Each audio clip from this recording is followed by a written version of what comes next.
First thing is just to recognize that, hey, this has been hard and it's okay if you don't have everything figured out. That's been one of the most frustrating things for me, is because I try to learn as much as I can. I like to try and stay ahead of things and make sure that I'm approaching things with intentionality and with a strategy, learn from people who have gone before me. But guess what? There have not been anybody who is alive right now who led through the last global pandemic. And so there's no great manual for it. Welcome to the Preaching Donkey Podcast, a weekly show where we explore how to preach life-changing messages. I'm your host, Lane Sebring, and I'm so excited to bring you inspiring and helpful conversations with amazing pastors and church leaders, all designed to help you take your preaching and leadership to the next level. And now, let's dive right in. Well, hey everybody, welcome to the first episode of the Preaching Donkey Podcast.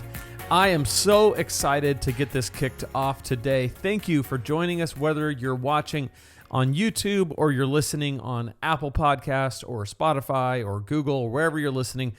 So happy to be doing this. Just a little bit of history. We did the Preaching Donkey Podcast. We did about 57 episodes in another time and another day. And I never did any guest interviews, and I really wanted to relaunch the whole podcast, start completely over. A lot of people who knew us back in those days and were familiar with Preaching Donkey back in those days have been asking over the last couple of years, what happened to the podcast? When is it coming back? Well, it's back, and it's going to be a totally new format. It's going to be mostly interviews. So starting today, we have an awesome interview coming up. You heard just a bit of it just a second ago with Kelley. He is the founder of Rookie Preacher. I'll talk more about him just in a few minutes, but we got an interview with him. We're going to do an interview almost every week, except the last week of the month, I'll be doing a solo show just with me where I'll go really deep on a topic. And then anytime there is a fifth Thursday, which is the day these episodes are going to come out, I'll be doing a Q&A. So if you are just stumbling onto the Preaching Donkey Podcast, I want to just give you just a quick overview of who I am, where I came from. So my name is Lane. I'm the host. I started Preaching Donkey back in 2014, really out of a desire to learn and grow myself as a young preacher, a young minister, trying to get better at communicating the Word of God and preaching and teaching. And I started blogging about the things that I was discovering and learning about communication and how to preach. I majored in communication in college, and then I went to seminary and I learned how to bore everyone with the Bible. That's usually how I put it. And what I mean by that is the way we were taught to preach in seminary was often, not always, but at least the way I was taught, was so stilted and so technical that it would make our seminary professors proud, but it actually fell flat with real, actual people. And so I started Preaching Donkey as a way to kind of say, is there an answer to that? Like, can we be both really effective communicators and at the same time really true to the text and biblical and gospel-centered and Christ-centered in our preaching? And so I'm not saying we get it right all the time. I'm just saying that Preaching Donkey has grown from that passion, and it's turned into a group of what at this point is thousands of pastors who follow what we do, who have either read one of our books or have taken the course, Killer Sermons Academy. And so I'm so excited to be jumping into this because we're going to be bringing on pastors from all over the country and potentially all over the world. Some of these pastors are going to be really big names that you're going to know, kind of household names in this, in this niche. And others are going to be people who you may not know, but we're going to learn from everybody and be able to derive some principles and best practices for preaching. And so I thought, let's get together. There's so many podcasts that are about leadership, about church leadership, and we're going to touch on that. It's kind of hard not to when you're talking about preaching. But there's not a whole lot, at least I didn't find, that are just focused almost entirely on preaching techniques, preaching skills, best practices, and principles to communicate timeless truths in a timely way. And so I'm so excited about what's coming. So what we're going to do is every time we're going to have a guest, just about like I said, And then we're going to do some other things and try to have a good time. So if you're listening on Google Podcast or Apple Podcast, please leave a review. That would be the one thing I would ask of you if you're just getting started with this podcast, just joining us. Definitely go on there, especially if you're a fan of what we do, if you appreciate Preaching Donkey at all. I really want to get this podcast off the ground, and the best way for us to be able to do that is if you leave a 5-star rating and a review, and then share this episode with somebody that you know. If you're watching on YouTube, hit the like button, leave a comment below. That really, really helps to get this out to more people and to grow the podcast. So very excited. All right, so here's what we're going to do. I want to share with you something that happened. There's a book that I wrote. The very first book that I wrote was called Preaching Killer Sermons. Wrote it back in 2016. Had no idea the impact it would make. It went on to be a #1 bestseller in its category on Amazon. And there was a guy, his name is Anglican Guy on Instagram, and he took a picture of the book. Here's the picture right there. You can see it if you're watching on YouTube. If you're not, you can just go to Anglican Guy on Instagram. And I love his caption. Here's what he said. He said, "Preaching Killer Sermons by Lane Sebring is a resource I was very lucky to stumble across. Really practical, realistic, down-to-earth approach, and highly flexible techniques for preaching the word. We'll definitely be reaching for this time and time again. Also made me realize I could probably do with hitting the gym too." In the book, I talk a little bit about physical fitness. And then he gives a quote from the book: "God, give me a holy Godfidence in you today. Give me boldness to proclaim your truth." I talk in the book at the end of it about how sometimes we can lean towards pride in our preaching, and that's not good. And sometimes we can lean towards fear in our preaching, and that's not good either. And really in our ministry, in our life, we can lean towards pride or fear. So if we're leaning towards pride in our preaching, it's all about us, right? It's all about how we look. We want to get better because we want people to be impressed with us. And with pride comes a lot of insecurity, because if we don't hit the mark like we think we're supposed to, we often feel like people are going to judge us for it, or we're not going to have the influence we want, or we're not going to matter to people. And that's really based in pride and insecurity.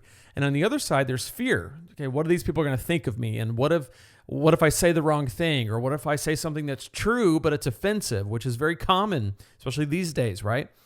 And so there's a tendency to lean towards one or the other, fear or pride. And so in the book, I talk about having Godfidence. It's not confidence. It's not like we're trying to not be prideful and not be fearful and just be confident. It's Godfidence. And what Godfidence is a genuine belief that God has called me to this, that God has equipped me for this, and because of that, I'm ready and I can handle anything that's coming my way. And so that's just an excerpt from the book, and I really appreciate Anglican Guy and what he said about it.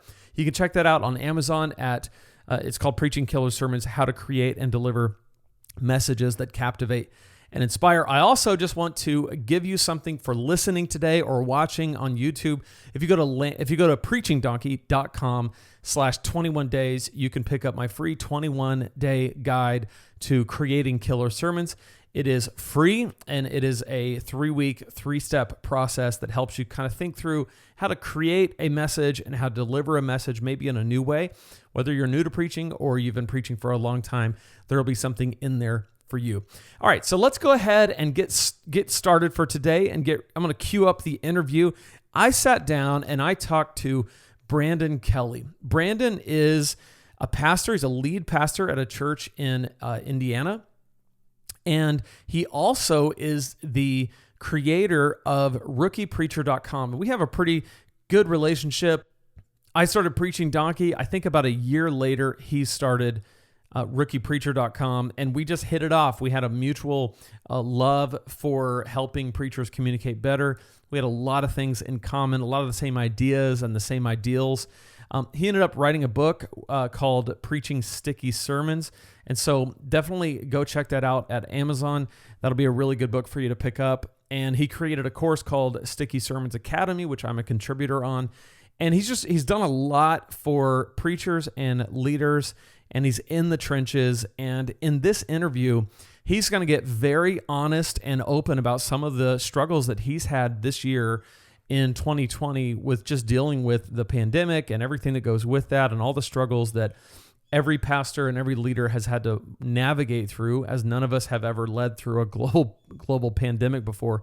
He's also going to talk a little bit about sermon prep, how to get people to understand the importance of the text, and particularly how to distinguish the text so that people know that it's about them. And so this interview is packed with helpful insights and value and just practical how-tos, but also just the heart of a pastor that I think will really encourage you. So let's check it out, and I'll see you on the other side of the interview.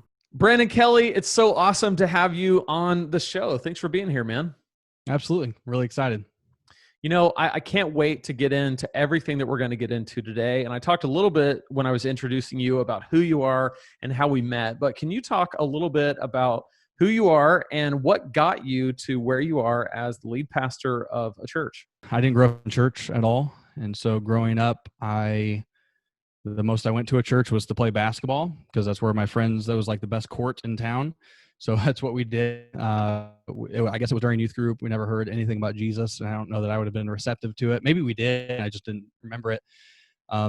But some things happened in my life, family struggles, and I found myself at a place where I seemed to be open. You know, I realized I didn't have life figured out, and I was spending some time with some Christians, like really for the first time in my life. And I just saw that they had a different life, a different way of being. They seemed to have peace. And I really never seen that before. And so that really prompted myself and my now wife, then girlfriend, high school sweetheart, to start pursuing God. And I asked friends of ours if I could go to church with them. Still haven't had anybody ask me that. That just kind of started the journey of seeking God. And about a year into that or so, really, it was on a Super Bowl Sunday in 2011. Remember the day like it was yesterday. I don't know what happened at church, at the church service, but my wife and I left that day really convicted. We had been married and all that, and it was 10 months into our marriage, and we really felt like God was calling us into vocational ministry. And we talked to one of the pastors there, and he recommended Bible college, and so we packed up and quit our full-time jobs and moved to Cincinnati to pursue that. Started learning in a Bible college context, and then about 2 months in, started the part-time youth ministry, so that I was able to get some experience while I was getting the nuts and bolts of theology. And ever since then, we stayed in Cincinnati for about 7 years. Was able to get on with a church plant on the east side of Cincinnati, and be a part of just an amazing journey of God, like growing that church from 220 or so to 800 over the time we were there. I went from being the youth pastor and really didn't sense that was like the ultimate calling that God had on our lives, but we did that faithfully, and then ended up moving into an associate teaching role. And then just in 2018, really sensed God calling us to take that step that I really had clarity on, and that was be a lead pastor. Just didn't know when that was going to be. And so we started pursuing what God would want in that, and we ended up here in Bluffton, Indiana, which is Northeast Indiana, which is about 20-30 minutes away from where I grew up, and never really at all saw myself going back to Northeast Indiana at all. That was probably, if I could have told you one place we would never go back to, it would have been there or here. And here we are. So 2 years into this, it's a 99-year-old church. And we've been kind of in many ways a revitalization, rebuilding some of those basic structures inside of the church. And it's been a wild ride in the last 2 years, just like it has been for all pastors in ministry right now, especially with what we're going through right now. But that's kind of the short and skinny version of it. didn't grow up in church, and now here I find myself as a lead pastor, and you know, going back and playing some hockey with some guys I grew up with, playing hockey with just recently. It was funny because, you know, we hadn't talked for quite a while, and he looked at me. He's like, "Okay, dude, I gotta ask." Like everyone had left the locker room after the end of the game, and he's like, "I gotta ask you, Pastor, what? Like what?" Like, What happened to you? I know you. Like I knew who you were, and you know, it's like one of those things where you can, when you're reminded of how much God has changed in your life, it's kind of a humbling and funny thing to see all that kind of come about, and just be reminded of, you know, God's faithfulness and His power, and just the fact that I've just been on a ride, and been trying to hang on tight, and, you know, follow Him wherever He goes. And there's failures, there's victories, and all that. And yeah, so it's been a whirlwind of the last 10 years.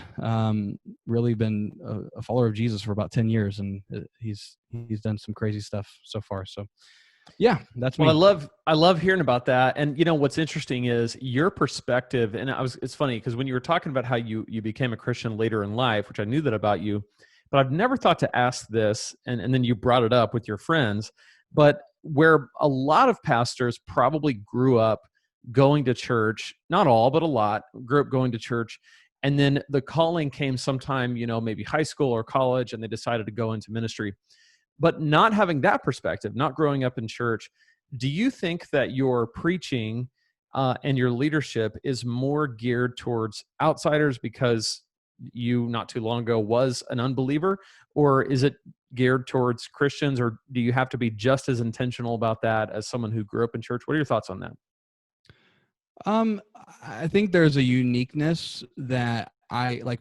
My story will connect with those who have that similar of a story. And so I think that gives me some benefits when I'm speaking to those who maybe me 10 years ago, or maybe kind of not really sure what they believe. I think that does connect better. And when I'm just having conversations with people, it's been cool to see people either who I grew up with, who are friends, or family members, like re-engage their faith or engage their faith for the first time. And I think kind of our testimony in our life has helped with that. But, you know, just like anybody else, as you are in a context longer, you know, in a culture longer, it becomes easier to forget what you used to be. And so I think that's why in scripture, like Paul reminds us to have, like, to not forget where we came from. Because even if someone grew up in the church, there's been times of struggle, right?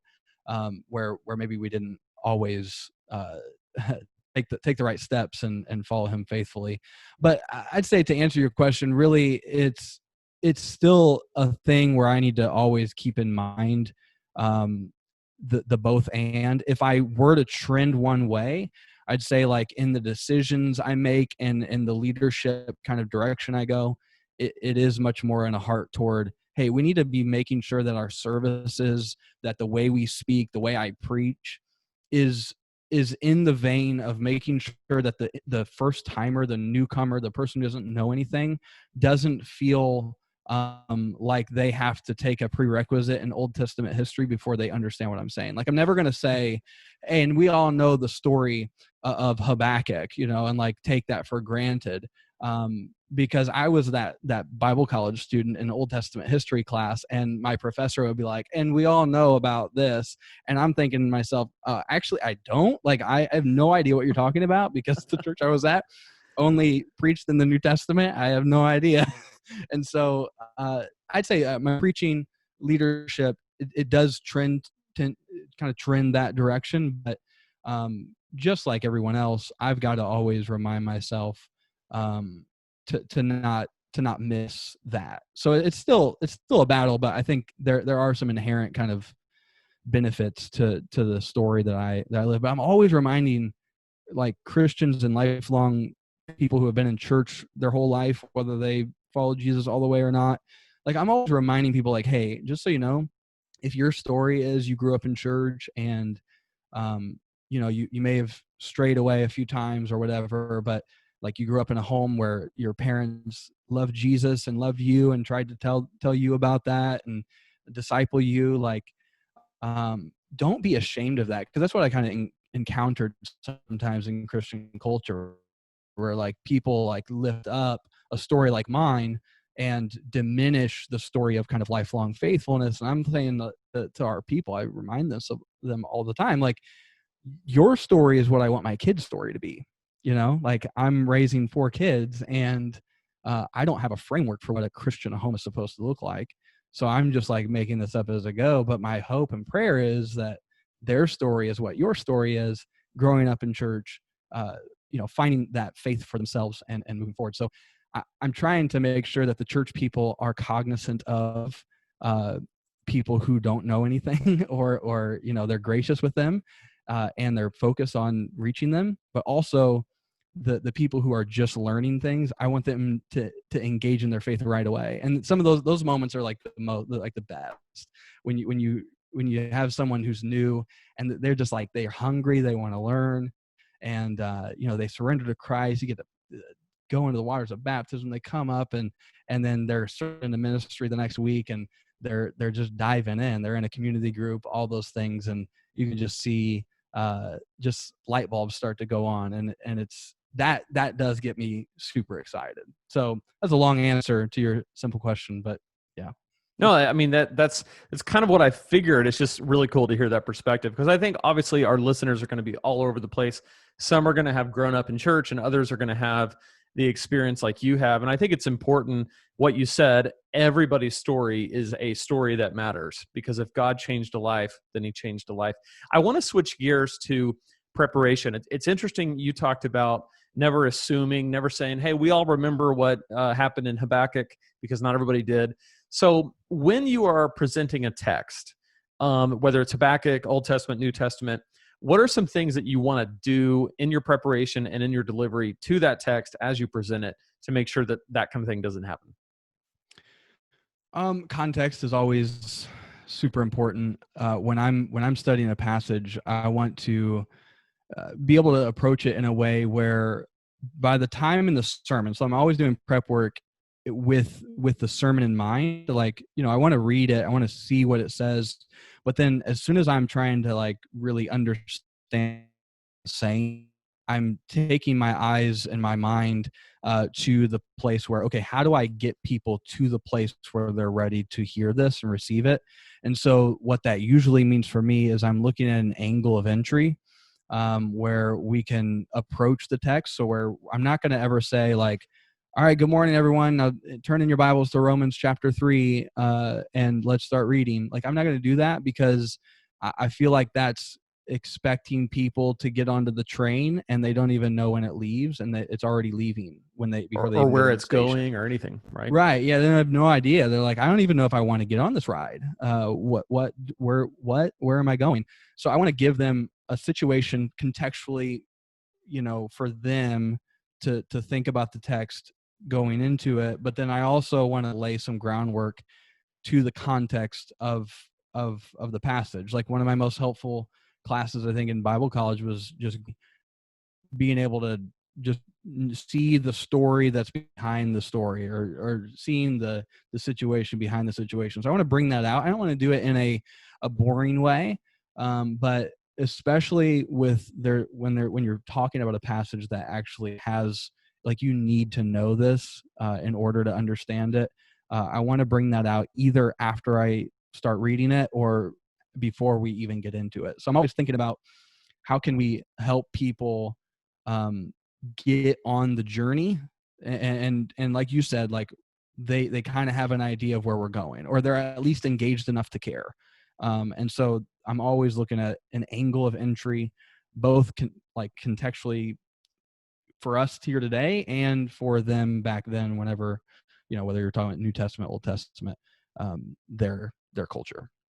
Yeah, that's really good. I think that I like angle of entry. I don't think I've ever heard it put that way before, but I really like that, because I think about, at the beginning of the message, there's got to be some tension, right? We've talked about that before. I know you're really big on that over at Rookie Preacher, and I feel like what you talked about, hey, everybody turn to Romans 3, just pokes a hole into any tension that may have been you could have Right. done. And so that's really good.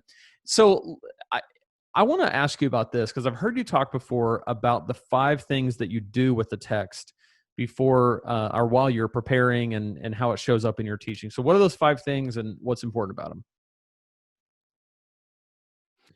Yeah, the first three are really, common among people who do what we do, and people who think about preaching normally. It's to teach it, to illustrate it, and to apply it. Those are the three kind of main buckets that we would typically think about. So every passage that I'm going to preach, every set of verses that I'm going to preach through, I'm going to have a little worksheet where I'm going to say, okay, how am I going to teach this? How am I going to illustrate it? And how am I going to apply it? So every kind of point I bring out or teaching thing I bring out, I'm going to try to, the best of my ability, teach that faithfully to what God's word says, what it meant for them originally, and what we need to understand in order to understand it for today, to illustrate it, to give them a frame of reference so that they can see it and not just hear it in a wooden way, but to actually see it vividly, and then to apply it. Okay, this is how it applies for me in my life. This is kind of the bearing it has on my life. This is where this kind of intersects with the 21st century, this text that was in the first century. And then the two things that I think are a little bit unique that I try to do is, the fourth thing is distinguish it, and the fifth thing is portabilize it. And so let me go back to distinguish. So distinguish, it's really a method of teaching, and it could be a method of illustrating, or it can be a method of applying. But really what I'm getting at is that contrast always helps when we're teaching. And it's a really good pastoral thing when we decide to distinguish, when we're being specific with the application and the idea that the text is bringing out. If we are specific, then that's going to come with it some inherent distinguishing marks, right? Like, so if we're teaching on a topic that maybe some people have a preconceived idea that's wrong, then not because we're trying to pick on them, but because we want to help people synthesize the text with their life, we're trying to distinguish it. So, and you may have heard it said this way, right? Jesus did this. You may have heard it said this way. Well, this is what I say. It's saying, well, we as a culture operate in this manner. And actually, if you look at what this text is saying, it's saying that that's wrong, or that's not even close to it, or maybe that's kind of close, but it misses the mark. And so we're distinguishing it, and so that people can see that the text actually does have relevance to their life, and maybe there's some like barriers that they need to break down in their own either belief system, their way of living, their mindset toward a certain set of individuals. So like when we teach on Jesus's teaching of love your enemy, right? Like, well, okay, that's good and that's hard, but distinguishing it brings about, well, hey, when you are in the middle of a political season and you see someone have a sign in their yard, and you get those things inside of you that are really frustrating, and you kind of have that boil up, that tendency to justify your anger at them as a person, and because it's partisan focused, and you probably are surrounded by some people who say that that's okay. Jesus would actually say that that's wrong. And so we contextualize it, but then we also make the point to distinguish it.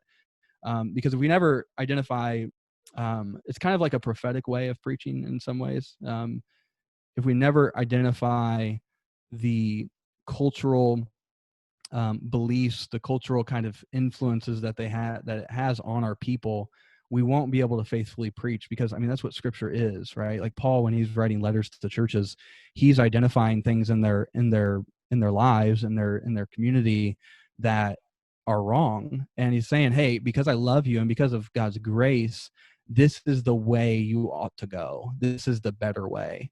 And so I'm just trying to do that in my preaching, where we're distinguishing it against some of the cultural lies or the cultural ideas that may come against what Jesus would say. And it's not because our people are trying to be unfaithful. It's just we are always being discipled by something. And whether it's a radio station, whether it's uh, a news station, whether it's movies or television or podcasts or whatever, there are things that are always discipling us. And a lot of times, when we operate in life, I think there's this tendency where we have so much available to us, and some of it is stuff that's important, but sometimes we take all the noise that we're receiving, and that inherently disciples us sometimes in a way that goes against what Jesus would want for us. And so I'm just trying to distinguish that, like pastorally lead our people, especially right now through a very divisive year. So distinguish. And then the fifth thing is portabilize it, where I want to take the truth of the text and make it memorable. And so it's just my spin on the idea of a bottom line, where we're either going to say it in a memorable way using, either we're going to rhyme it, or we're going to create some kind of contrasting statement, make basically one statement that captures the truth of the text and its bearing on our lives. So you are of infinite worth to the infinite God, something like that, where it's got an echo, and it's something that you can take with you, and go forward and remember it. And so those are the things. Oh, I love it. I love it. And the teach, illustrate, and apply. You're right. I mean, those are tried and true. I really love distinguish, and I think the reason why I like it, given how you described it, is so often when we preach, people don't think we're talking about them, right? Exactly. Oh, I wish Susie would hear this. Yeah. Like Aunt Joy, like she needs to hear this. Yes. Yeah. Or even if like it's either Aunt Joy and Susie need to be here, or you're just talking because you love to hear yourself talk. None of this matters anyway, right? Right. Yeah. We're just sitting here until lunchtime. And when you distinguish it and really draw that parallel to real life, I think it's just another way that we can continually reinforce that this is not theory. This isn't like church theory 101. This is life. This is what it means to follow Jesus. So that's awesome. That's really awesome. And we can take theology and it can be practical. It should be practical, because it should have a bearing on our lives. And as pastors, we have to sometimes do the hard thing, not because we are belligerent or we want to be mean, but because we want to lovingly lead people. We have to say, hey, this is a tendency I've seen in us, and partly because I've seen it in me. And so when I read this text, that's coming against me. So like, it's just another way of saying, of applying something and utilizing tension, because tension is when we say, hey, this is an ideal way, this is what we want, and yet this is our struggle with it. Tension just brings about the struggle of life, right? And tension is also relevant in our application of the text, because when we see a text and we understand it, and this is what Jesus is saying to us, this is what God's word is saying to us, even though it's true, even though it's what God's word says, there is still going to be in us, in us as pastors and in our people, a tendency to want to argue with God and be like, well, yeah, that's true, but, right? It's the yeah, but moment. And when we take it and intentionally distinguish it, we're just acknowledging that there's tension in what God wants and what we typically live. And we're saying, hey, there's a better way, and the way some of us have been going is probably not best for us, and God wants the best for us, and that's why he gave himself for us. And so we need to follow him in that. And distinguishing it is just acknowledging the tension that some people probably have not thought about in their own life. And so questions is a great way to ask that, or to like enter into the distinguishment part of teaching, because it allows people to reflect on where maybe they've kind of come up against the text and created some tension in their own life.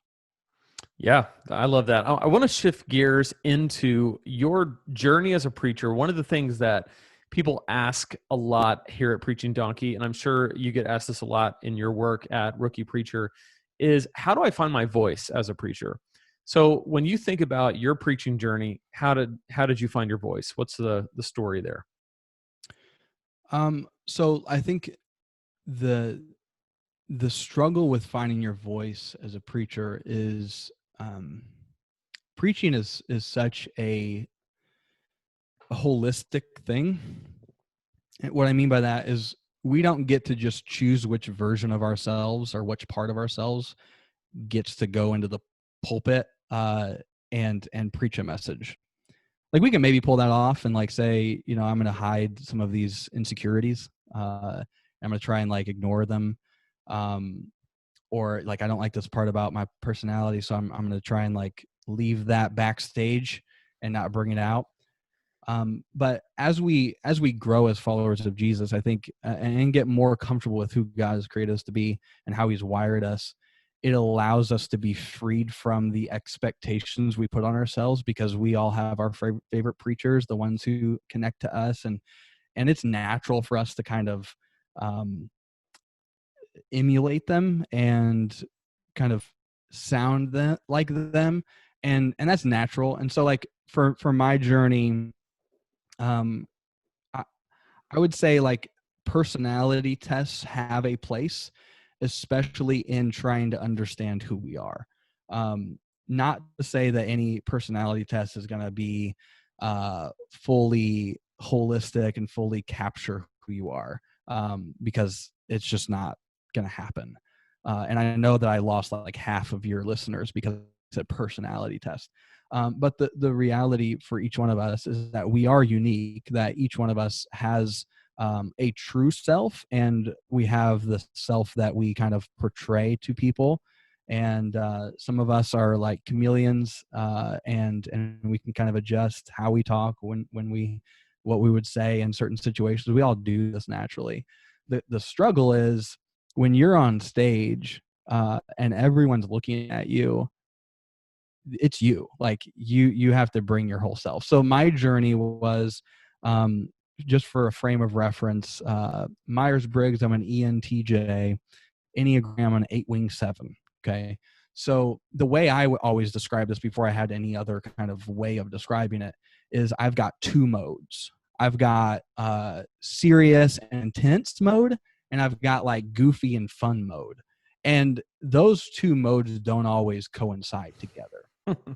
And for some reason in my preaching early on, I was very 8, very intense in my preaching. And so that came about with me kind of being less relatable and less relational in my preaching, because I was just more like just straight to the point. This is how it is. If you disagree, then you're wrong. And it was kind of intense. And I think I had a mentor who was the lead pastor at the Crossing where I was in Cincinnati, who knew me. So it's important to have people who know you, who knew how I was wired, and said, "Hey, I really don't think you're being your true self up there." And at the beginning, like that was a hard thing to swallow, because I'm like, what do you mean? Like, I feel like these are pretty good sermons. I feel like I'm being myself. Like, I don't feel like I'm being fake. And that's like, not only do we need to have people in our lives who know us, but who have permission to speak into our lives, and we being humble and courageous enough to receive what they're saying, and learn from it. So I really did a lot of reflection after that. It was really a major pivot point for me. So a couple of things kind of were coinciding with this. I was getting more reps, which is super important. So if you don't get reps when you're preaching, then you're not going to be able to work out what your voice is, because you have to find out, who am I as a preacher, and what does it look like for me to be myself, the self that God's created me to be, while I'm on stage preaching. And so, most of us don't have a frame of reference for that because we're the only person we are. Like, we don't have a clone that we've gotten to observe have 100 reps. I'm like, oh, that's how I am. No, you just have to have reps. And so I was getting more reps, and I had someone in my life who was willing to say, hey, I don't think you're really being your true self up there. And so I really took that to heart. And what ended up happening is, as I'm getting more reps, as I'm starting to realize, oh, I need to be a little bit more lighthearted at times, because that opens the door for people to be receptive to when I'm giving them maybe a hard truth from God's word. And so I started to lean into my humor a little bit more. I'm more of a witty person. I don't ever write jokes, but just jokes kind of come because I'm playing off of what I'm saying. And so I'm just being witty. That's my humor. Like, I'm not the person, and I learned this by trial and error. I learned that I'm not the person to write a joke and like just have it land in a normal kind of way. It just felt too forced. I realized I'm just more of a natural person to be kind of funny. And so as I got more reps, I realized that about myself.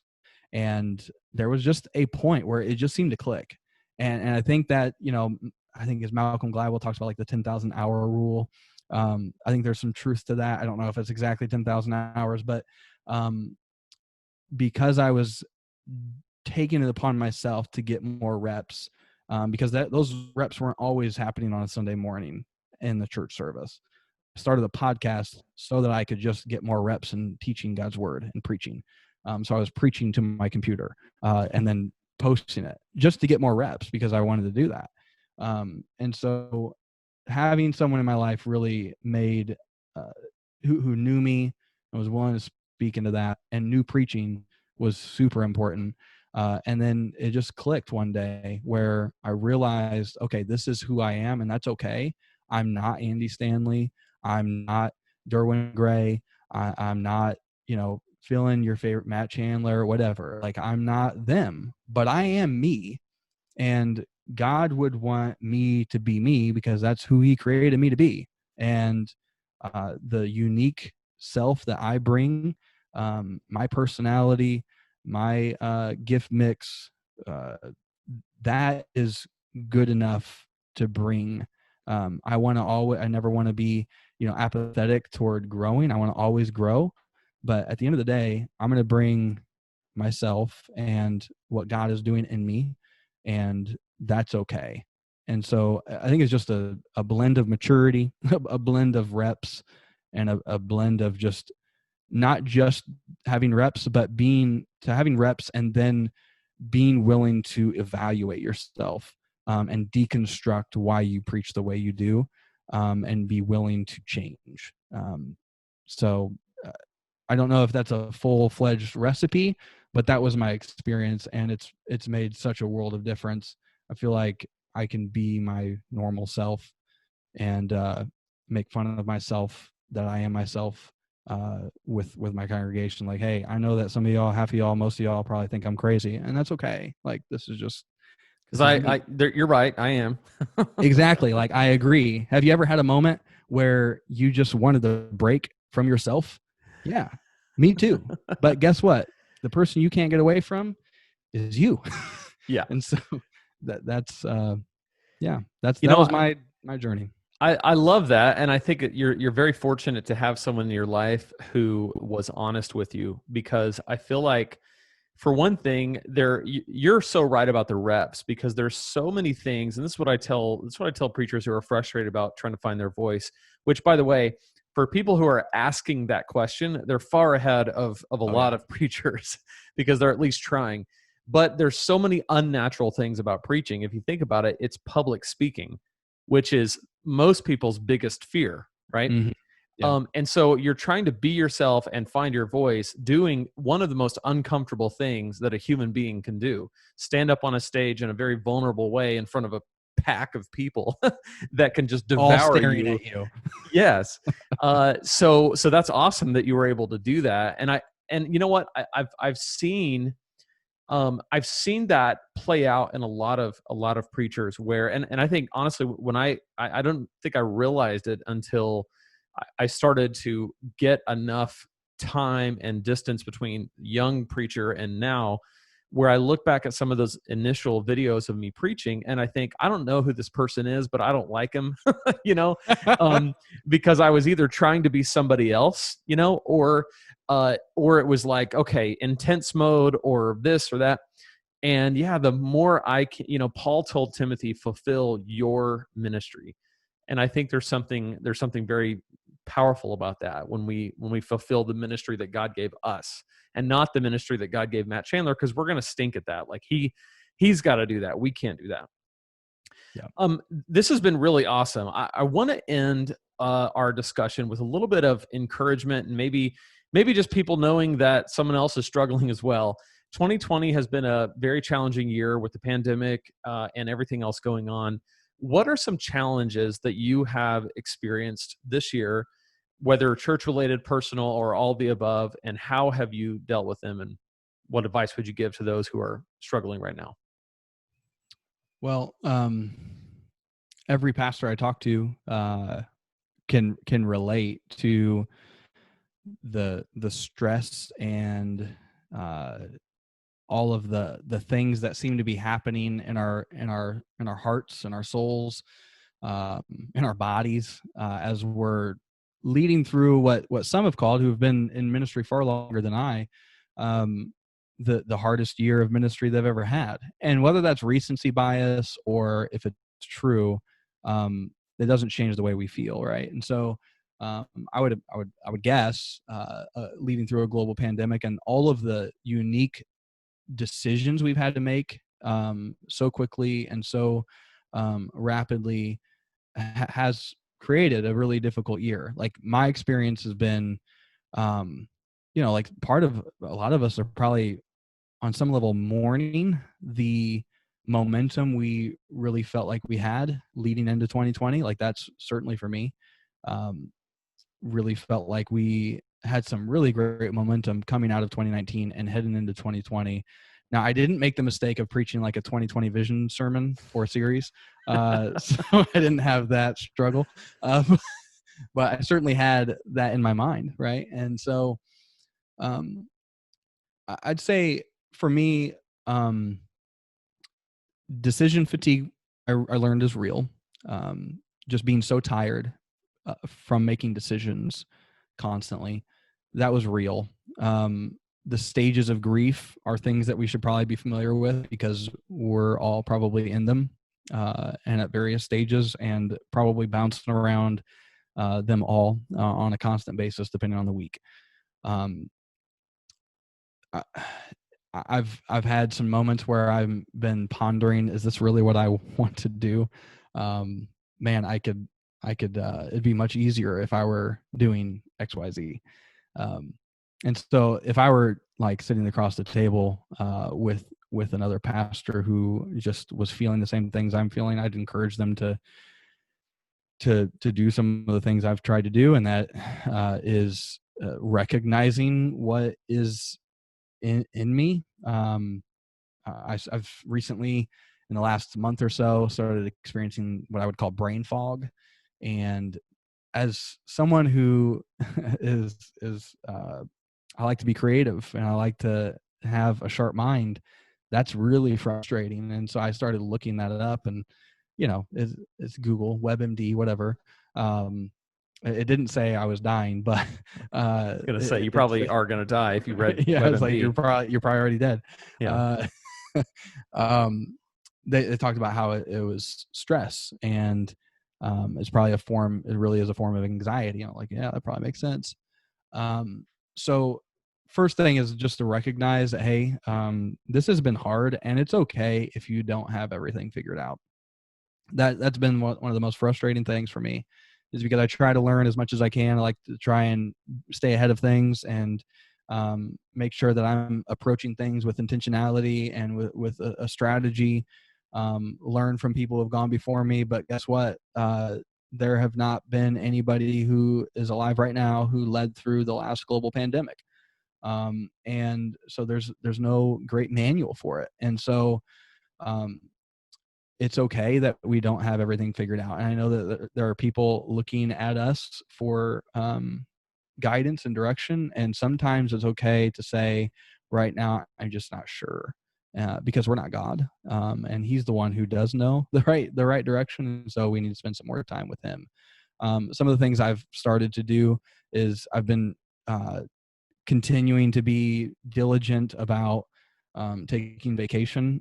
You know, with Rookie Preacher, I have a Facebook group of pastors, and at various times throughout this pandemic, I've asked, "Hey, have you taken some time off?" Or I left a poll or whatever, and it was crazy to me the amount of pastors who, throughout all this, for whatever reason, I'm sure there's various reasons, have not taken any time off. And not that time off is going to solve all the issues, but time off is needed. And so if you don't have vacation, like, ask your leaders for some vacation time. If you've used all of it up and you feel like you need some more time, then ask your leaders. Say, hey, be honest with them, and say, hey, this has been tough. I feel run down, beat down, whatever it is. I've started to get my reading habits back up, because I realized that outside of like prep work for sermons, I was having a hard time getting in the amount of like extra reading that I would like to, because I really am, convinced that reading widely is really important as pastors. And then I took on, I actually followed the advice had been given myself for the last 2 years, and that is to go see a counselor. And so I recently started that and started to go into counseling. And it just took a global pandemic, social unrest, and ever evolving leadership challenges for me to actually listen to my own advice to myself. So I'm a little hard headed, but I'm excited for some of the changes that I've been making. And I'm finding from people who have gone before me that, you know, having a disciplined and healthy rhythm to the time on is much more beneficial than just trying to get more time off, because, a week after your vacation time, you're going to be right where you left off if you don't make some changes. And so the counseling has been helpful. It's with a guy who used to be in ministry in a church, as a pastor. And so kind of gets the uniqueness of what my world is like. So I would just advocate for pastors who are dealing with what this is if you want to make it for the long haul, which I do, recognize what is happening in you, and don't see it as like a form of weakness to admit that you're struggling. Because really the people who ignore the struggle that they're in will wake up one day and they've lost the battle because they never tried to fight it. And it takes much more strength to admit that you're struggling, to have those relationships with your leader, or those conversations with your leaders where you're willing to say, hey, maybe you don't have money for counseling. So you say, hey, I really need this. I need some help. And to just be vulnerable with the people you get to do ministry with. And, people need to see that, they need to see us and the way we lead right now. Like, I'm so excited, Lane, not necessarily for all of this to be done, but I'm excited, at least in this moment, I'm excited to find out how much this period of time in our lives is going to make me into a better leader, a better follower of Jesus, a better husband and father, because God tends to grow us through brokenness. And that's been the story of my life, that because of the brokenness I've had in my life and the struggles, God did something so good and so deep in those struggles that probably wouldn't have been at me as open to it if I hadn't gone through those things. So I believe I'm at a place, and all of us have the potential to be in a place where, man, God could do some really great things in our lives and our ministries if we just continue to be faithful. But I know, like, the criticisms in this season, they hurt more than they normally do. We're fatigued, we're tired, and we tend to take things more personal when we're in that spot. But just recognizing that in ourselves would get us on a journey to health. And that's what my hope and prayer is for myself, that at the end of this thing, I don't end up being more pessimistic and bitter toward people than I am now, that I would actually grow in my empathy and compassion for them throughout all this, even though I'm taking hits. But one thing has been encouraging to me. Some people may like this. I love the Rocky movies, Sylvester Stallone. And in the Rocky Balboa movie, where he's older and he's got a son, they're outside, and he tells them, "Hey, this life will beat you down if you let it. But it's not a matter of how hard you can hit; it's a matter of how hard you can get hit and keep moving forward." And I was like, "Wow, that's really encouraging." Is that in the Bible? I wonder if that's somewhere. And I was like, "Well, actually, yeah." Because Scripture talks about how suffering produces character and character produces hope. And so I know that there are a lot of pastors who are listening to me right now, who are hurting, who are taking some hits, but God's with you, and there are people in your life who care, and there are people who have your back, even if they don't always say it. And so just keep going, keep taking the next step, and make sure that you recognize the struggle in yourself and be willing to talk about it with others, because Satan wants you to keep that in the dark. He doesn't want you to bring it to the light, because he knows that you'll be able to experience healing when you do. So take it there, and that's what I'm trying to do throughout all this. Wow. Well, thank you for that. That's really encouraging. And I know it's going to encourage so many pastors listening who are also going through very difficult times. And I appreciate your transparency. I think, one of the things I've always liked about you and our friendship is that you are willing to say the thing that most people are thinking but won't say. And I think we can derive a lot of encouragement from that. And I'm with you on the counseling, my friend. It is so vital. One of the things that my church does is we pay for counseling for any staff person and their spouse. So we've always taken great advantage of that, and it has been really life changing for our staff to be able to take advantage of that. So, man, this has been really awesome. I know it's been really helpful to those who have listened. And one of the things as we're wrapping up that I'm so excited about is that, number one, it was awesome to have you as the very first guest here on the Preaching Donkey podcast. So congrats. Hopefully this is the first time of many times that you'll be on the show. But you and I are going to finally partner on something for to provide a resource for pastors. So we're kind of taking Preaching Donkey and Rookie Preacher, and we're just slamming them together. And it's going to make this a beautiful resource for pastors. And I'm not going to share a whole lot. I kind of want to just be mysterious about it a little bit, but it's going to be something, it's going to be cooler than anything else we've ever done. I think it's going to be more helpful than anything else we've ever done. And I think it's going to serve a very specific need that, especially right now in this season, pastors are really going to be able to respond to in a huge way. And we're going to be talking more about that in the next few weeks. So I just want to kind of put that out there so people can be wondering what it is and excited about it. You have anything to add to that? I'm super excited. It's been a blessing to be able to get to know each other from a distance, but also just be able to interact and know how aligned we are in what we sense God's call is on our lives. Not just serving God's church and his people, generally, but also serving pastors and helping them thrive in their preaching and in their leadership. And so it's going to be awesome. I'm super pumped about it. People need to be stay tuned for it, because I really do believe that it's going to be something that can help people as they are leading and preaching through what our day and time is. And if any of you are like us, and I think you are because you're listening to this, if you're engaged with what Lane is doing, you are a pastor who wants to grow, and we are going to be able to partner together to be able to give you another opportunity to grow even more. And I'm just pumped about it. It's gonna be great. Yeah, it's gonna be awesome. Brandon Kelley, thank you so much for coming on today. Appreciate it. Thanks, Lane.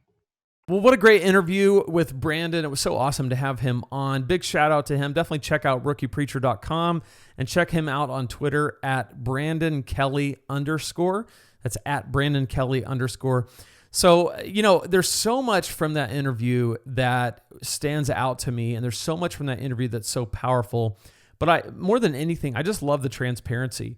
I love that you've got a guy who teaches and trains hundreds of pastors in addition to doing what he does as a pastor in the trenches. And he's willing and ready to be vulnerable and say, this has been rough for me. So I hope that's an encouragement to you as you're on your journey, as you're leading, and I know we've got people listening and watching from all different perspectives and all different experience levels and all different contexts.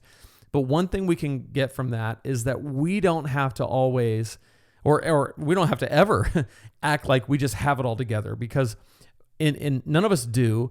And when we act like that, what it does is it kind of signals to other people it's not okay to be vulnerable and it's not okay to be honest. And I think what we saw with Brandon today in this interview is that you can be open, you can be honest, you can be transparent. If you're struggling, you can say it. And one of the goals I have for Preaching Donkey and this community is that we can be a place where it's okay to struggle, and it's okay to say, you know what, this has been rough for me, and I don't know what to do, or I don't know what to do in this situation, or I don't know how to handle this person, and that's okay. And I think that this is going to be a place, and I hope that every single week this podcast is something that when it comes up in your podcast player, whichever one you use, or when it pops up on YouTube, I want it to be something that you say, gosh, I gotta listen to that, because that's going to be so encouraging. It's going to be helpful. It's going to kind of hit me right where I am this week. That would be awesome. I'd be honored if that were the case.